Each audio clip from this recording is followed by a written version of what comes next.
Hello बच्चों, let's read the question. In question says that which of the following statements is और are true about ecosystem. तो यहाँ पर क्या है, इकोसिस्टम से संबंधित कुछ फैक्ट्स दिए गए हैं. इसे हमें बताना है कि इसमें से कौन कौन से ट्रू है ना.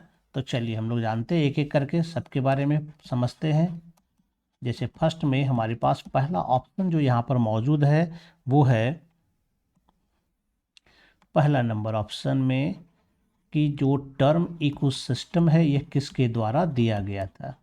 तो ये जो है टेंसले के द्वारा दिया गया था और ये ऑप्शन में भी यही कह रहा है कि इकोसिस्टम टर्म जो है टेंसले द्वारा दिया गया था. ये बिल्कुल सही है. इकोसिस्टम, इको और इको शब्द से मतलब बना होता है ना, ओइकोस, और इसका मतलब होता है हाउस लाइक, यानी कि वैसा सिस्टम जहाँ पर हाउस लाइक कंडीशंस हो, यानी कि बेस्ट कंडीशन फॉर हैबिटेट. दूसरा ऑप्शन यहाँ पर जो मौजूद है हमारे पास वो कहता है the size of the ecosystem varies from small pond to a large forest और सी.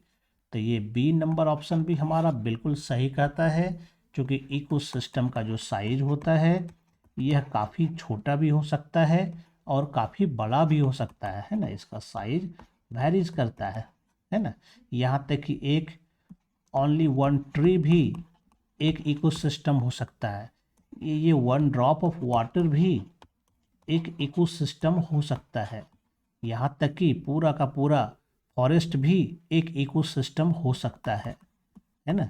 यहाँ तक कि पूरा का पूरा ओशियन भी एक इकोसिस्टम हो सकता है. तो इसका मतलब ये फैक्ट्स भी हमारा क्या है, सही है ना. इसके बाद है नंबर 3 वाला में है हमारे पास कि in a forest ecosystem trees, shrubs, herbs and grasses occupy various vertical strata. तो ये भी बिल्कुल हमारा सही है. 3 नंबर भी इसमें कहता है फॉरेस्ट इकोसिस्टम में जाते हैं तो इसमें बड़ा बड़ा क्या होता है, इसमें ट्रीज मिलता है जिसका कि अलग कैनोपी बनता है ना. श्रब्स का एक अलग तैयार होता है ना. ये भी एक अपना तैयार होता है, इसका भी लेयरिंग. फिर हर्ब्स का भी होता है, ग्रासेस का भी होता है.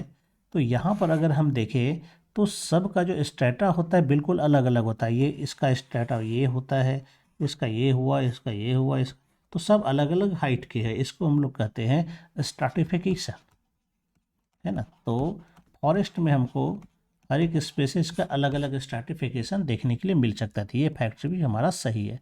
यानी कि डी नंबर जो यहाँ पर कह रहा है ये हमारा क्या हो जाएगा, all of the above statement बिल्कुल सही होगा, क्योंकि सबके सब स्टेटमेंट क्या है यहाँ पर बिल्कुल सही है. तो हमारा जो राइट आंसर होगा ये डी नंबर होगा.